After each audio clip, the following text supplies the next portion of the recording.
সামনে এই রাজ্যে বিধানসভা উপনির্বাচন। রাজ্যের 6টি আসনে হতে চলেছে উপনির্বাচন। ইতিমধ্যে ওই 6টি আসনে প্রার্থী ঘোষণা করেছে সমস্ত রাজনৈতিক দল। আর উত্তরের 2 আসন মাদারিহাট ও সিতাই বিধানসভা আসনে উপনির্বাচনে জয় লাভের যথেষ্ট আশাবাদী বিজেপি।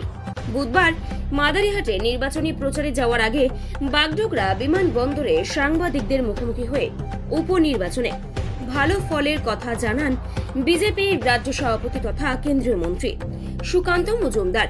এদিন বিমানে কলকাতা থেকে বাগডোগরা পৌঁছান তিনি। সেখান থেকে সড়ক পথে প্রচারের জন্য রওনা দেন।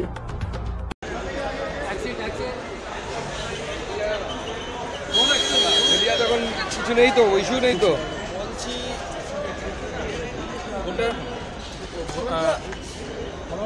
ভোটার প্রচারে তো যাচ্ছেন, কি বলবেন? মাদারিহাট আমাদের বহু পুরনো সপ্ত ঘাঁটি। ভারতীয় জনতা পার্টি প্রথম যে কয়েকটি সিট জিতেছিল তার মধ্যে মাদারিহাট অন্যতম ছিল। আমার বিশ্বাস যদি ফ্রি অ্যান্ড ফেয়ার ইলেকশন হয়, যেটা গত বাই ইলেকশনে আমরা দেখিনি, ফ্রি অ্যান্ড ফেয়ার ইলেকশন, মুখ্যমন্ত্রীর হারমাত বাহিনী ভোট দিতে বিরত করেছে সাধারণ মানুষকে, যদি সেরকম এবার আমরা আটকাতে পারি বা প্রশাসন বা নির্বাচন কমিশন যদি আটকাতে পারে, তাহলে মাদারিহাট আবার ভারতীয় জনতা পার্টি জিতবে এবং বিপুল ভোটে জিতবে। তবে বিরোধীরা বলছে যে এবার পুনরায় কিন্তু মাদারিহাট তাদের দখলে থাকবে। সেটা বিরোধীরা তাদের কথা বলবেই, কিন্তু যদি ফ্রি অ্যান্ড ফেয়ার ইলেকশন হয় তাহলে ভারতীয় জনতা পার্টি জিতবে। কারণ মাদারিহাট আমাদের সাংসদও আছে সেখানে, আপনারা জানেন, বিধায়ক যিনি ছিলেন তিনি সাংসদ হয়ে গেছেন। তো বরাবরই ভারতীয় জনতা পার্টি শক্ত ঘাঁটি। দাদা, তৃণমূল কংগ্রেসের সাংসদ বিজেপি এজেন্টকে বুঝতে বাধা, সে নিলাম দিচ্ছেন কুচবিহারে। সে তো নতুন কিছু নয়, গোটা কুচবিহারে একটা অরাজকতার রাজত্ব তৈরি করে রেখেছে। আগামী বিধানসভা নির্বাচন আসতে দিন, মানুষ যেভাবে গতবার বিধানসভা নির্বাচনেও কুচবিহারের বেশিরভাগ মানুষ ভারতীয় জনতা পার্টিকে ভোট দিয়েছিল, এবারও ভারতীয় জনতা পার্টি কুচবিহারে বিধানসভা নির্বাচনে সেরকম বিপুল জয়। সোমবারে যে বৈঠক হলো মুখ্যমন্ত্রীর সঙ্গে জুনিয়র ডাক্তারদের, বৈঠক কিন্তু নিষ্ফলা হয়েছে, আন্দোলন চালিয়ে যাবে। বৈঠক নিয়ে আপনি কি বলবেন? দেখুন, ওনারা কী বৈঠক করছেন না করছেন আমরা জানি না, তাদের ইস্যু এজেন্ডা আলাদা আছে, কিন্তু আমরা মনে করি সেই এজেন্ডাগুলোর প্রতি অনেকগুলো এজেন্ডা আছে যেগুলো খুব লজিক্যাল, যেগুলো পূরণ করা উচিত। এবং পশ্চিমবঙ্গের স্বাস্থ্য ব্যবস্থা যদি বারবার এইভাবে বিঘ্নিত হয়, মাননীয় মুখ্যমন্ত্রীকে তো তার দায় নিতে হয়।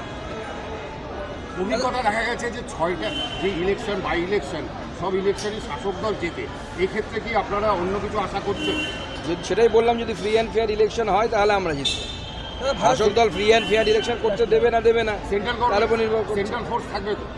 সেন্ট্রাল ফোর্স শুধু থাকলে হয় না, সেন্ট্রাল ফোর্সের অ্যালোকেশন থেকে শুরু করে সমস্ত কিছু নির্ভর করে হচ্ছে এসপির উপরে। ভারতীয় টি ওয়ার্কার অ্যাসোসিয়েশন, আপনাদের একটি চা সংগঠন, দেখা যাচ্ছে সেখানে গোষ্ঠীদ্বন্দ্ব প্রকাশ, একদিকে যুগলজাত গোষ্ঠী, একদিকে তহবিলের গোষ্ঠী, এবং জন বার্লার নামে যুগলজা কিছু প্রায় অভিযোগও করেছেন বিভিন্ন থানায়। গোষ্ঠীদ্বন্দ্ব প্রকাশে প্রথম কথা আপনাদের কাছে ক্লিয়ার করে দিই, ভারতীয় জনতা পার্টির কোনো নির্দিষ্ট শ্রমিক সংগঠন নেই। ভারতীয় জনতা পার্টি কোনো শ্রমিক সংগঠন করে না। এবার তার মধ্যে কি গোষ্ঠীদ্বন্দ্ব আছে তাদের ব্যাপার, আমাদের কোনো অভিযোগ করেছিলেন ধীরাজ ঘোষকে নিয়ে যে তার একাধিক দুর্নীতির যে জাল জিএসটি, কতদূর অগ্রগতি হলো? দেখুন, আমি প্রেস কনফারেন্স করে ধীরাজ ঘোষের সমস্ত কিছু আপনাদের সামনে দিয়েছিলাম। এবার বাকি কাজ তো রাজ্য সরকারকে করতে হবে। রাজ্য সরকার তো কিছু করছে না। যদি রাজ্য সরকার এভাবে চুপ করে বসে থাকে তাহলে আগামী দিনে আমরা ইডি সিবিআইকে চিঠি লিখবো, আমি ইডি সিবিআইকে চিঠি লিখবো। তার বিরুদ্ধে তো তদন্ত হওয়া উচিত, তার স্ত্রীর বিরুদ্ধে তদন্ত হওয়া উচিত। তার স্ত্রী এখানে অ্যাপয়েন্টমেন্ট হয়ে আছে রাজ্য সরকারের পদে। একজন সাংবাদিক ছিলেন তো ধীরাজ ঘোষ, প্রথম জীবনে ক্যামেরা নিয়ে ঘুরে বেড়াতেন। সেখান থেকে এখন প্রায় 40-42টি জমির দলিল তো আমার কাছে আছে। কিভাবে হতে পারে আপনারাই বলুন না।